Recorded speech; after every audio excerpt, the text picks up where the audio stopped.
وبه قال حدثنا يحيى بن حبيب العربي البصري قال حدثنا موسى بن ابراهيم بن كثير الانصاري قال سمعت طلحه بن الفراش يقول سمعت جابر بن عبد الله رضي الله عنهما وعنهم يقول سمعت النبي صلى الله عليه وسلم يقول لا تمس النار مسلما رآني او رأى من رآني. قال طلحه فقد رايت جابر بن عبد الله رضي الله عنهما وقال موسى وقد رايت طلحه. قال يحيى وقال لي موسى وقد رايتني ونحن نرجو الله. هذا حديث حسن غريب لا نعرفه الا من حديث موسى بن ابراهيم الانصاري. ما جاء في فضل من رأى النبي صلى الله عليه وسلم. صحابي جاء رسول الله صلى الله عليه وسلم هغه ملاقات کړي رؤیت ورته حاصل شي په حالت د ایمان کې او بیا په حالت د ایمان کې د دنیا نه رخصت شوي نو دا صحابي او دا کیفیت د صحابي متعلق راغی هغه د تابعین دي او بالفرض د تابعین متعلق راغی نه بیا تبع تابعین فرمایي چې ټول به رسېږي هغه مسلمان دا چې ما لیدلي ورأى من رآني او چا چې ما ورأى من رآني او چا چې ولید هغه چا چې هغه ما لیدلي وي نو هغه ته یعنی تابعي ته الله رب العزت کور ته ورسوي. بعض علما وایي دا حکم دا فضیلت د تګ تعبیري پورې روان دی او مخکې بس باندې ختم شوی دی. بعضې وایي نه وایي دا روان دی تر اخره پورې به دا روان دي چې الله رب العزت به اجر او ثواب او معامله د عافیت د هغه چا سره کوي چې څومره دا اسلام دا لیدل کوي. او بعض خلکو صحبت شرط کړی دی چې هلکه صحبت هم ولا شرط دی لیکن جمهور علما د صحبت د شرط د وخت راولو هغه قایل دي. هذا حديث حسن غريب لا نعرفه الا من حديث موسى بن ابراهيم الانصاري وروى علي المديني وغير واحد من اهل الحديث عن موسى هذا الحديث. وبه قال حدثنا حنان قال حدثنا ابو معاويه عن بشر ابراهيم عن عبيده وسلمان وعن عبد الله بن مسعود رضي الله عنه قال قال رسول الله صلى الله عليه وسلم خير الناس قرني ثم الذين يلونهم بالذين يلونهم. زمان خدم رسول الله صلى الله عليه وسلم صحبت ورته جبرائیل علیه السلام دا وی په کوڅو کې ګرځېده او د وحي د نزول منازل یې لیدل. د زمري خبره هسې په خپل سترګو لیدلې دي د هغوی ایمان قرآن د هغوی قربانۍ هغه مضبوطې وې په دې وجې نه هغه بهتر دي. بیا چې د هغوی سره څوک نږدې وي بیا چې د هغوی سره څوک نږدې وي. ثم يأتي قوم بعد ذلك تسبق إيمانهم شهاداتهم أو شهاداتهم إيمانهم. وفي الباب عن عمر داسې خلک راشي چې قسمونه به دا ګواهانو نه مخکې کېږي ګواهۍ نه مخکې کېږي ګواهۍ به د قسمونو نه مخکې کېږي یعنې د امور دنیا باد به نه کوي اهتمام به نه کوي د لاوبالۍ فن به شکاري د شهادت ضرورت بني شهادت بني د قسم ضرورت بني قسم بني. وفي الباب عن عمر وعمران بن حسين رضي الله عنه هذا حديث حسن صحيح. باب ما جاء في فضل من باع تحت الشجرة. وبه قال حدثنا قتيبة قال حدثنا الليث عن ابي الزبير عن جابر رضي الله عنه قال رسول الله صلى الله عليه وسلم حضرت عثمان بن عفان رضي الله تعالى عنه کولیگا چرتا مکی مکرمه تا پتور د سفیر د سفارتکاره حتی چلار د افواق ورشت حضرت عثمان بن عفان رضی الله تعالی عنہ شهید شوی دا افواق ورشوا. رسول الله صلی الله علیه وسلم کې ناس د فکر دونه دلاتي او بیاتونه اړستل شروع کړل چې موږ به د دشمن سره مقابله کوو جهاد وکړو تخته بنکو او د فکر ونه دلاتي ناستو مختلف روایت دي 13 14 1500 پورې صحابه کرامو باندې کې شرکت کړو او اصح قول وخير الامور اوسطها على 1300 بهتر قول. قال رسول الله صلى الله عليه وسلم لا يدخل النار احد من بايع تحت الشجره. هذا حديث حسن صحيح. باب في من سب اصحاب النبي صلى الله عليه وسلم. وبه كبائر گناهوننا یو ګناه سره هغه صحابه کرامو ته رد بدې ویل دا وی په شان کې ناموضوع نامناسبه خبرې کول دا غټه ګناه ده. تر دې چې د جمهور رایه ده چې څوک صحابه کرامو ته سب شتم کوي نو دا هغه څه کوي دا هغه تعذیب کیږي او هغه به سزا ورکړي او بعض موالک وي چې نه دا سړی قابل نه دی چې د قتل کړي شي اگر چې بعض علما وي بعض شافعیه وي چې شوافع وي چې کوم سړی د شیخینو او د حسنینو هغه هغوی ته سب و شتم کوي هغوی ته د کفر نسبت کوي نو دا سړی قتلول نه ده سزا سره د سزا قتل ده بشرط دغه رنګې بعض علما وایي چې د هغې چا قتلولم هغه سړی به هم قتل کېږي چې د شیخینو سره د تکفیر سره سره کفر د هغه چا کوي چې هغه د هغه متعلق رسول کریم صلی الله علیه وسلم حکم بشارت ورکړي په جنت سره په داخلېدلو د جنت سره وایي دا تقریبا په متواتر نصوص سره خبر را نقل کېږي نو دا حقیقت کې دې تکذیب د رسول الله صلی الله علیه وسلم او تکذیب د رسول الله صلی الله علیه وسلم دا څه کفر دی د جمهور رائے دا چې دا سړی دې با معذب کېږي تعذير به ورته ولېږي دا تعذير به د هغې حد شرعي نه لږ کم وي تاسو ویلي په کتاب وبه قال حدثنا محمود بن غيلان قال حدثنا ابو داود قال انبانا شعبة النعمش قال سمعت ذكوان ابا صالح عن ابي سعيد الخدري رضي الله عنه قال قال رسول الله صلى الله عليه وسلم لا تسبوا اصحابي میرے صحابہ کرام کو برا بھلا نہ کہیے اصل کی خدا واقعات آپ کو بھی حضرت عبد الرحمن بن عوف اور حضرت خالد بن ولید رضی اللہ تعالی عنہ جو معاملہ راغلی وا علیہ الصلوۃ والسلام کا الفاظ ویلو وہ العبرۃ لعموم اللفظ لا لخصوص سبب تصویر جو مطلب دا عام اعلان جی قسم بھی دی بارزات باندې جما روح تعالی کا قبضہ قدرت کی وی کو پتا سو یو تن تو حب غر مرا سنن خرج کی وی اجر و ثواب نحس بشي حاصل ولي چې کوم اجر او ثواب صحابي یو د پیغمبر علیه الصلاۃ والسلام یو ملګری په یوم الخيرات باندې یا په نیم الخيرات باندې هغه حاصل وي څه نشي حاصل وي یو څه ته وي یو ساعت کې سلو مدلل او یو مت کې سړي ولید دغه ساسره زمان یا افغان دا احناف رائے شوافع وی چې 1/3 رتل یو رتل مکمل او درې حصہ رتل دا یو مت احناف چې یو مت ورتل نو تو یو مت په خیرات کې صحابي یا نیم مت یو رتل نو وی تاسو ته حد غیر خیرات کې نو دا هغه اجر او ثواب نشي حاصلوي ولې دا ولې وایي ځکه چې دغه نفقات چې صحابه کرامو کړې وه دا په وخت د ضرورت کې کړې او دا په هغه وخت کې کړې چې هغوی ډېر تنګدست وو هېڅ ورسره نه وو لیکن بیا مال حال یې قربان کړو د رسول الله صلی الله علیه وسلم باندې او دویمه خبره ده دا انفاق کانه هو من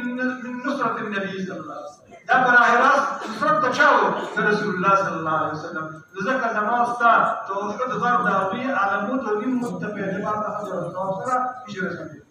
هذا حديث حسن صحيح ومعنى قوله نصيبه ويعني نسبه مده وبه قال حدثنا الحسن بن علي قال حدثنا ابو معاويه بن مشهد بن صالح بن ابي سعيد الخدري رضي الله عنه عن النبي صلى الله عليه وسلم نحوه وبه قال حدثنا محمد بن يحيى قال حدثنا يعقوب بن ابراهيم بن سعد قال حدثنا عبيده بن ابي هريره عبد الرحمن بن زياد بن عبد الله بن مغفر رضي الله عنه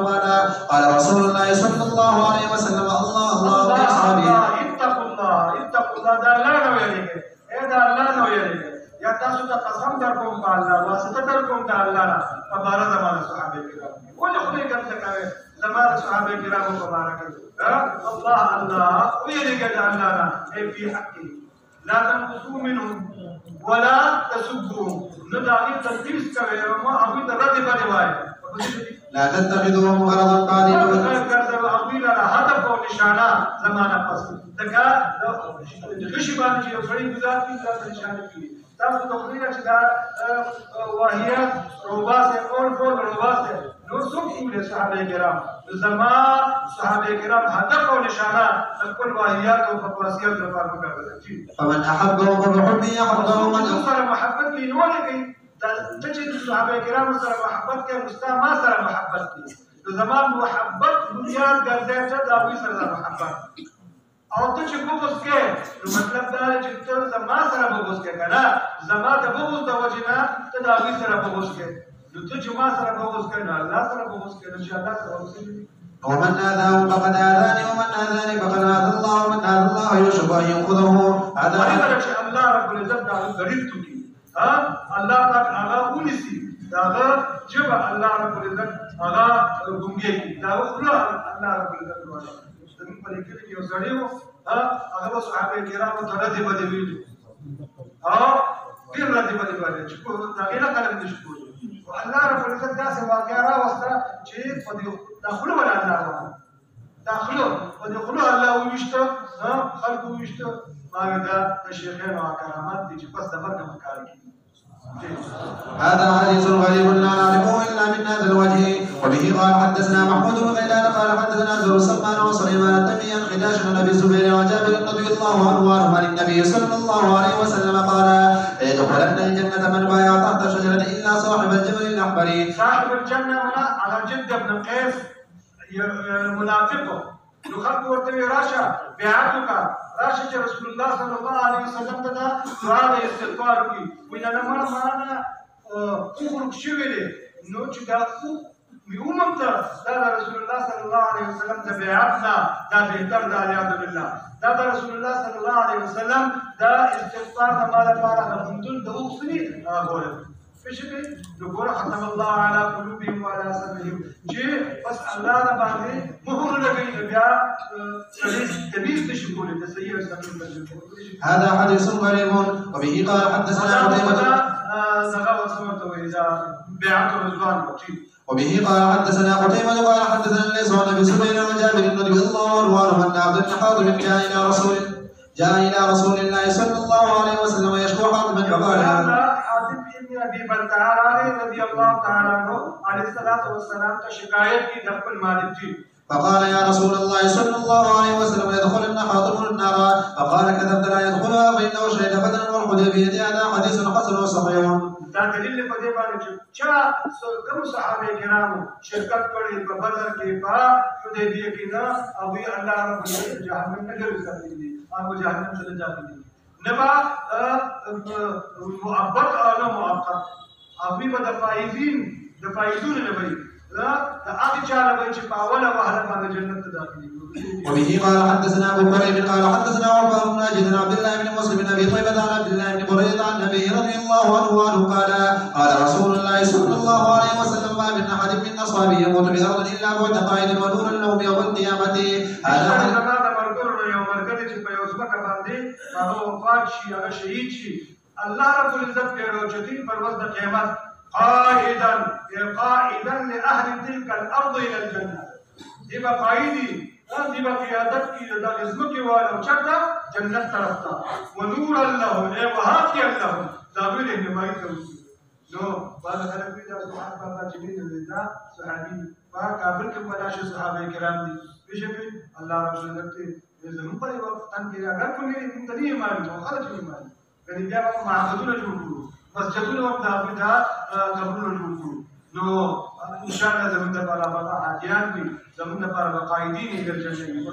هذا حديث قريب وقد روي هذا حديث عبد الله بن مسلم بن ابي طيبه عن ابن بريده عن النبي صلى الله عليه وسلم وهذا صح وبه قال حدثنا ابو بكر بن نافع قال حدثنا النصر بن حماد قال حدثنا سيف بن عمر عن عبيد الله بن عمر عن نافع عن ابن عمر رضي الله عنهما وعنه قال قال رسول الله صلى الله عليه وسلم اذا رايتم الذين يصمون اصحابي فقولوا لعنه الله على شر يشتمون احدهم زما صحابه تکرزل کوي دا نه چې ټول ته کوي دا یو تم کنځل کوي دا شوا چې دا ټول دغه ټول ته کنځل کوي یشتمون احدهم تاسو وایي الله لعنت کوي تاسو ته هغه دا صحابه کرام زموږ لپاره چا په شان دي دا ابا او اجداد او د پلار او د مور په شان دي زموږ ته چې الله رب العزت دین راکړي قرآن واسطه قرآن راکړي واسطه څوک دي صحابه کرام چې ما صحابي ما مجروح کو دا نه شخصیت می داغدار نو بیا قرآن کې څه پاتې قرآن ماته چا په ذریعہ سره راغلی د صحابه کرام رضوان الله عنهم په اجمعین په ذریعہ سره راغلی د دې وجه نه دا پورې وړه خبره نه دا په حقیقت کې د زموږ او د رسول الله صلی الله علیه وسلم ترجمه واسطې ختمول دي هغه رڼاګانې ختمول دي چې تیارې شي نو په تیارې کې چې کوم طرف ته لاړ د بیا نه قرآن شته او د بیا حدیث شته او د بیا حدیث شته او د بیا ودش ته ورته هذا حديث منكر لا نعرفه ورته هغوی ته ردې بدې وایي کنسل ورته کوي لعنت او خیرې ورته کوي نو تاسو ویلي دي په مسلم کې به ویلي چې تا چا د خیرې او لعنت وکړو نو که هغه مستحق او هغه باندې بولوي راځي کني څه کېږي واپس پتا ته راګرځي نو هغه خو تا وویل کنه چې الله رب العزت دا هغه حدیبیه والا بدریان او احدیان دا الله ولقد عفا الله عنهم ټول الله جنت ته ان شاء الله بوزي نو مطلب دا چې دا خو پتا کېږي نو اوس پتا کېږي هذا حديث منكر لا نعرفه من حديث عبيد الله بن عمر الا من هذا الوجه باب ما جاء في فضل فاطمه رضي الله عنها بنت محمد صلى الله عليه وسلم فاطمه الزهراء زهراء حسين وجميل كذا تبيجي جمع زهرند راضي بشبه او مذكر زهر راضي بعض علماء وجه دا اسلام کې د دې پیدایش تو بعض وجه اسلام د ظهور د مخکې د دې پیدایش تو او حضرت علي بن ابي طالب رضی الله تعالی عنہ سره په دویم کال د هجرت تدیدی کو شو چې غالبا تدی عمر 12 کال او بیا پس 11 هجری کې چې کله علي صلوات و سلام وفات شو دا غنا بنا بر صحیح اصح قول شپږ میاشتې پس د انتقال او د توسط شو وبه قال حدثنا قتيبة قال حدثنا ليس عن النبي ملك عن مسعود بن مخرمة قال سمعت النبي صلى الله عليه وسلم يقول وهو على المنبر ان بني هشام بن المغيرة استأذنوني في ان ينكحوا ابنتهم علي بن ابي طالب فلا آذن ثم لا آذن ثم لا آذن الا ان يريد ابن ابي طالب ان يطلق ابنتي وينكح ابنتهم فانها بضعة مني يريبني ما ربى ويؤذيني ما اذاها هذا حديث حسن وصحيح. ابو جهل عمرو بن هشام برنو حارث بن هشام او سلمى بن هشام او دا غزوی و اکرمه بنت اکرمه ابن ابي جهل او دا ابو جهل لورم و جبیره نمیو یا عورا نمیو یا جمیله نمیو نو حضرت علی رضی الله تعالی عنہ تا آگے تا پیغام ته لیکاو دا غي ټول نرال علیه الصلاۃ والسلام سره مشوره کوله چې داسې پیغام د لیکار راغلی تاسو سره راغله تاسو څه خیال دی نو هغه مقام دی رسول کریم صلی الله علیه وسلم دا ویل چې بنو هشام ابن المغیره دا هشام دا غنمو دا ابو جهل خپل نوم راغلو او مانه اجازت غواړي چې دوی خپل بچي علي ابن ابي طالب رضی الله تعالی عنہ ته فریقه ورکړي زه اجازت نه ورکوم دا درې ځله تاکید د پاره دی چې هغه احتمال نه مجاز سره ختم شي او دی غواړي څوک علي ابن ابي طالب رضی الله تعالی عنہ غواړي بیا خبره چې دې زما بچي ته طلاق ورکړي او دې د ابو جهل دغه سره لور سره نکاح وکړي فإنها بضعة مني دا زما د بدن ټوکړه ده دا زما د جسم ټوکړه ده يريبني ما رابها او يسوءني ما سعى خفقي ما اغسل كم سوچ خفقي سو فاطمه ابي ويؤذيني ما آذاها او زیات تکلیف راکړي ما ته اغسل چې اغا سیز فاطمه بنت محمد صلی الله علیه وسلم ته تکلیف ورکړي نو کو بالفرض دا کوي نو دا خدای د دین لپاره او د نقصان خبره ده دې وجنا دین احترام. وبه قال حدثنا ابراهيم بن سعيد الجوهري قال حدثنا الاسود بن عامر بن جعفر بن الاحمر عن عبد الله بن عقيل عن ابن مريم عن النبي رضي الله عنه قال كان احب النساء الى رسول الله صلى الله عليه وسلم فاطمه من الرجال علي قال ابراهيم يعني من اهل بيته هذا حديث حسن غريب لا نعرفه الا من هذا الوجه. وبه قال حدثنا احمد بن مني قال حدثنا اسماعيل بن علي عن ايوب عن ابي مليك عن عبد الله بن زبير رضي الله عنهم ان عليا ذكر بنت ابي جهل فبلغ ذلك النبي صلى الله عليه وسلم فقال انما فاطمه مسعود. عليه الصلاه والسلام نے اجازت وقت چې موږ خپل بچي ورکو دلته وایي چې حضرت علي رضی الله تعالی عنہ هغه خطبه ورکړه ممکن چې دا خطبه ورکړي بیا وایي مستو دا غي نه پد رسول الله صلی الله علیه وسلم استمزاج کړي چې دا سره راځي فقال انما فاطمه بضعة مني يؤذيني ما اذاها ويرسلني ما انصرها. ما لرا هغه چې کوم څه ابي لرا فاطمه هذا حديث حسن صحيح هكذا قال أيوب عن ابن أبي مليكة عن ابن الزبير رضي الله عنهما وقال غير واحد عن ابن أبي مليكة عن المسور بن مخرمة رضي الله عنهما يحتمل أن يكون ابن أبي مليكة روى عنهما جميعا وقد روى عمرو بن دينار عن ابن أبي مليكة عن المسور بن مخرمة رضي الله عنه. के मुख्तलिफ तावीलात ज़िक्र कीजिए मसवरे में मसवरा ابن مخرمة رضي الله تعالى عنه ممكن कि ابن أبي مليكة रहमतुल्लाह ताला का करीब हज़रत अब्दुल्लाह बिन ज़ुबैर रज़ी अल्लाह ताला अन्हु. وبه قال حدثنا سليمان بن ابي الجبار البغدادي قال حدثنا علي بن خالد قال حدثنا اسباط بن نصر الحمداني عن السدي عن صبيح مولى ام سلمة عن زيد بن ارقم رضي الله عنه ان رسول الله صلى الله عليه وسلم قال لعلي وفاطمة والحسن والحسين انا حرب لمن قال انا محارب وده حرب مصدر ده مبالغه لپاره زيد بن عبد الله قبيله ثم محارب کې جنگ کون کې امداد چا سره چې څوک تاسو سره جنگي وانا سلم اي مسالم ومصالح بشر كده مبالغه لپاره دا حمل شو دا مصدر دا هغه چا سره مصالحت کوونکی ما چې څوک تاسو سره مصالحت کوونکی. هذا حديث غريب انما نعرفه من على الوجه سويق مولاه بسلمة ليس بمعروف. وبه قال حدثنا محمود بن غيلان قال حدثنا ابو احمد الزبيري قال حدثنا سفيان وزبير عن شارع بن حوشب عن ام سلمة رضي الله عنها وعنهم ان النبي صلى الله عليه وسلم جلل على غطاهم بكسائهم صدر کے راگے فردا حدیث میں کتیر شوی على الحسن والحسين وعلي وفاطمة نساء ثم قال اللهم إلى هؤلاء أهل بيتي وحامتي. حامة الإنسان خاصته ومن يقرب منه أغا قريب ترين أغا خاص يزدي ترين خلقتا حمل منه.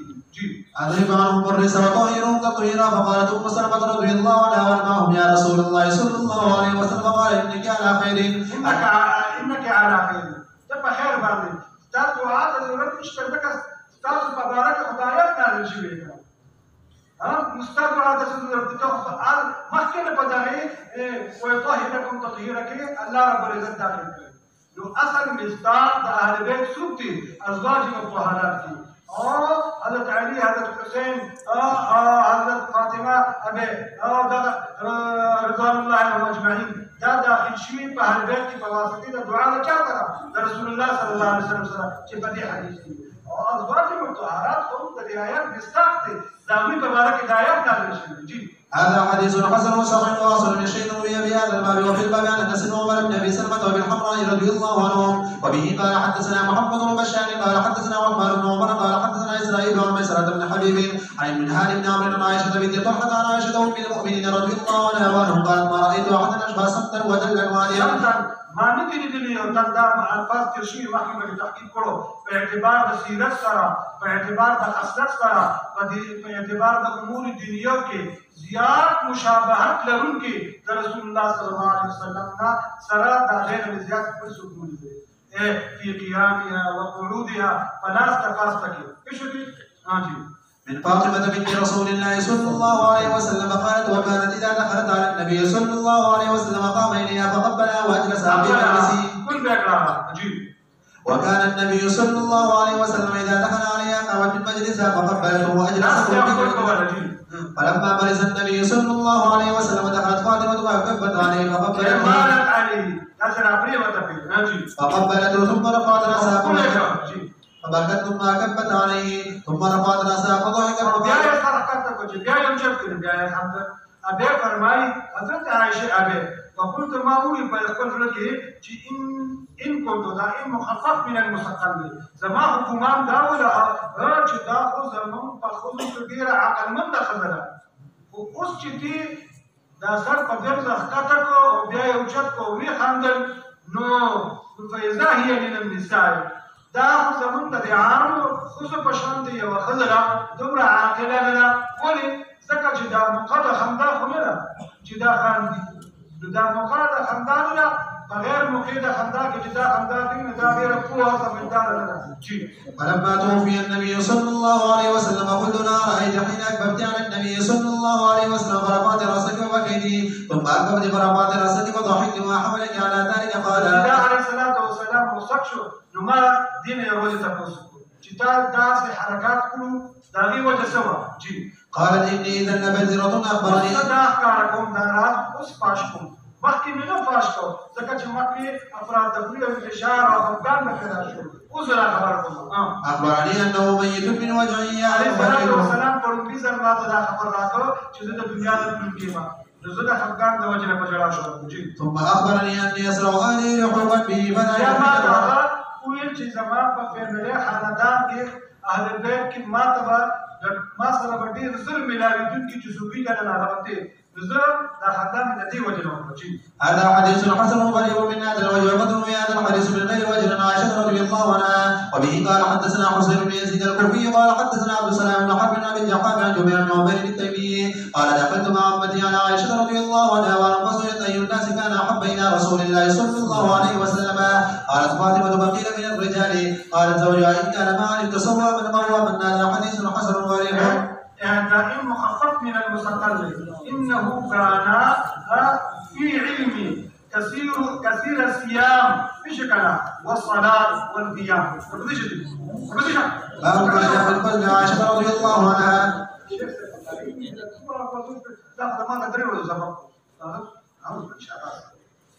وبه قال حدثنا يحمد الرسل قال بنت الصديق صديقة بنت الصديق رسول الله صلى الله عليه وسلم محبوبة رسول الله صلى الله عليه وسلم محبوبة اور هذه ولادت په اسلام کې وو قبل الهجرة یا اتکاله مخکې د دې پیدایش شو څه شي کړه जी से पकाई कैसे क्या हमारे ना तो मलाइक बराजी हम तो दा समस्त सुबह सादत इंशाअल्लाह अल्लाह रब्बुल इज्जत पूरा उम्र जमीन पर काला काला रसूलुल्लाह सल्लल्लाहु अलैहि वसल्लम वही फाते دا ان شاء الله زمونږه بسر د الفاظ ترجمه ان شاء الله زمونږه په ورځ د اخرت په دغه اجازه لري امه وایي چې الله زمونږه خلوص سنو او بس دا لفظ راته ترجمه راته نه کوله بس یا الله قدیم ته ايش مودا سبب عالم الله رب الخبر وجدي او اسمان ته بدل ورسي دا په قابلیت دي راغره دا په الله تعالی ځان مقبول دي فرمایي چې فشتم صلاحبتي زما دا بلې ته ورته سوي بلې یو ځای شو او دا غي لیدره په سلمہ به ورته وی چې ام سلمہ خلک قصدي په خپل هدايا سره گیفتونو سره د نوبت دروازې د چا د عائشه به او نن هم دا شانتي فخو لکه څنګه چې خیر فخو زموږ هم دا خواهش دی چې خلک دې نن کې هدلې وروړي په هغه وخت کې د موږ په کور کې نه راوځي ته ملایي دوی فقولي لرسول الله صلى الله عليه وسلم يقول الناس يقول إليه يا حزبين يا حزب د عائشه به پای کې سوقوا حفصه پای کې صفیه او پای کې سما حضرت سودا او د نور ازواج مطهرات حضرت ام سلمہ به وجمعات قضاري هم فكره يهدون إلي أنما كان فذكرت ذلك أم سلمة فأرضانا ثم عن إليها قالت الكلام فقال يا رسول الله صلى الله عليه وسلم إن صاحبتي قد ذكرنا أن الناس يتحرون بهذا يوم عائشة فأمر الناس يهدون إنما كنت فلما كانت الثالث قالت ذلك قال يا أم سلمة لا تؤذيني في عائشة فإنه ما أنزل علي الوحي ولا في نحاب امرأة منكن غيرها أو إجابة يوم نوبت کې ورته یا بل چکر کې ورته وی پدری چکر کې ورته وی یا علیه الصلاۃ والسلام دا جواب ورکړ چې ماته د عائشہ رضی الله تعالی عنها مبارک تکلیف مرا رسول وی پتا چې کومه زوجي مطهره سره چې په لحاظ کې نو ما د وحی نه راځي سوای دا نه سوای ادای جبريل عليه السلام راځي او ما باندې وحی راځي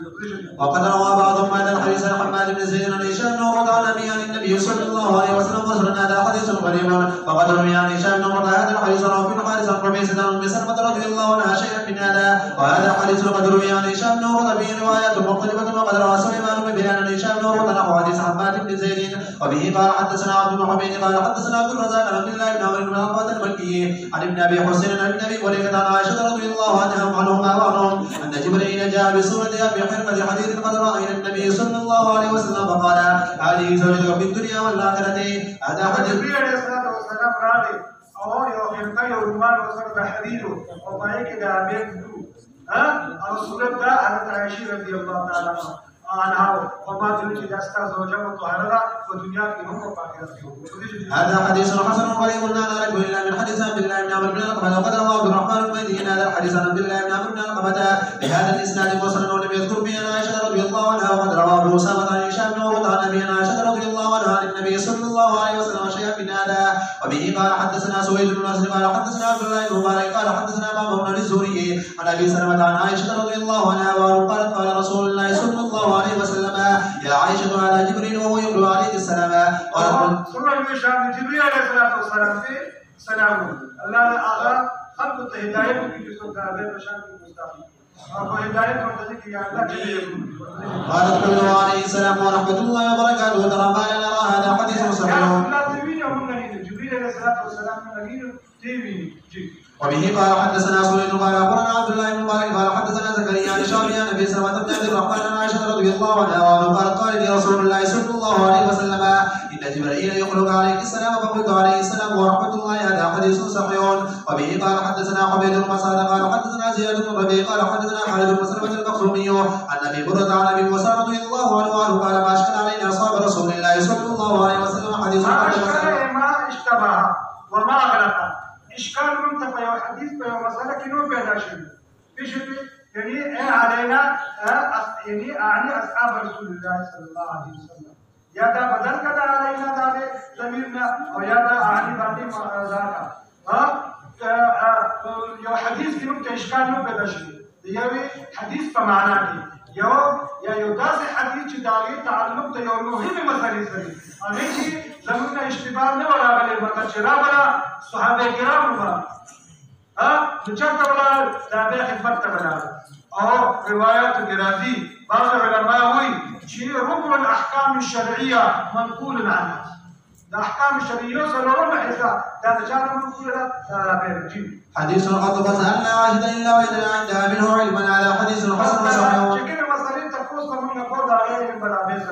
وبه قال حدثنا القاسم بن دينار الكوفي قال حدثنا معاوية بن عمرو عن زيد بن عبد الملك بن عمير عن قاسم بن طلحة قال ما رأيت أحدا أفصح من عائشة رضي الله عنها. أفصح والمقصود والما في الزميل فبهترين ألفاظ بياني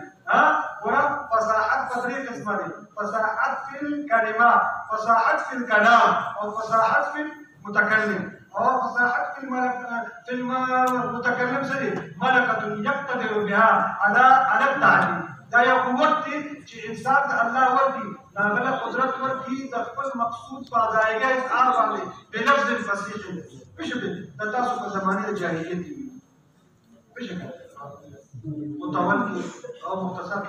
هذا حديث صحيح غريب. وبه قال حدثنا ابراهيم بن يعقوب بن دار قال حدثنا يحيى بن محمد قال حدثنا عبد العزيز بن بطال قال حدثنا خالد بن الحذاء وعن ابي عثمان النادي عن عمرو بن العاص رضي الله عنه ان رسول الله صلى الله عليه وسلم استعمله على جيش ذات السلاسل قال فاتيته فقلت يا رسول الله صلى الله عليه وسلم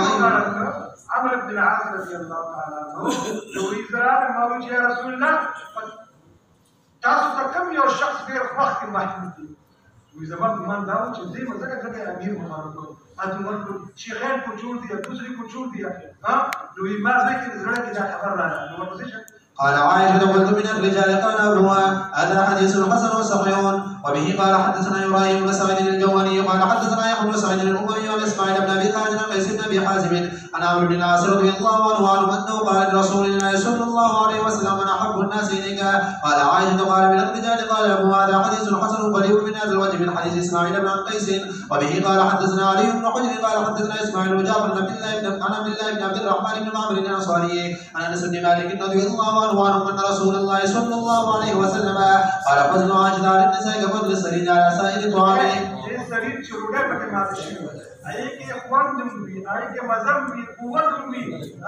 وهم فكيري قروان فكيري جزائيات فكيري تفقهم فكيري أو بازار بان جبالي ده بطول سي ده شامتي أبين ده مختلف الصفات الجامعة فصاحة فكشتا بلاغة فكشتا فقاهة فكشتا وفي الباب عن عائشة وابي موسى رضي الله عنه هذا حديث حسن صحيح وعبد الله بن عبد الرحمن بن معبد وابو والد الانصاري المدني وهو ثقة. وبه قال حدثنا محمد بن بشار قال حدثنا عبد الرحمن المهدي قال حدثنا سفيان عن ابي سلمة عن عمرو بن خالد ان رجلا نال من عائشة ذكرها بسوء داغي شام کې داسې ردی بدولې هیڅ خبرې ونه کړې دا موقع د چارو د جنگ جمل و د ردی بدولې نو دیو عمار بن یاسر رضی الله تعالی عنہ تسوي غریب بعيد ترجع مذبوحا مذبوحا مطرودا وتويل شويه رجل شويه تؤذي حبيبة رسول الله تأخذ رسول الله صلى الله عليه وسلم محبوبة فدا غير مشاكل لا مستحيل أو غير تعزية التكليف رسل هذا حديث حسن وقف اختلاف وأمه ولكن خبر دغوا يوه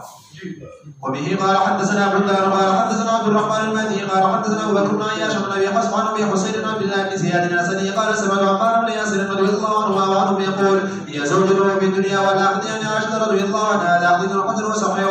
وبه قال حدثنا احمد بن عبد وبه قال حدثنا المعتمر بن سليمان عن حميد بن انس رضي الله عنه وعنه قال قيل يا رسول الله صلى الله عليه وسلم من احب الناس لي قال عائشه قيل من الرجال قال ابو هذا حديث حسن وصحيح قريب من هذا الوجه. الحمد لله رب العالمين والصلاة والسلام على محمد وآله وصحبه أجمعين. يا الله مك صحابة الكرام ربنا شهادة يا الله عائشة بها فطاحت من نسيب يا الله زمك جبه الصحابة الكرام وشان بنا خشنا يا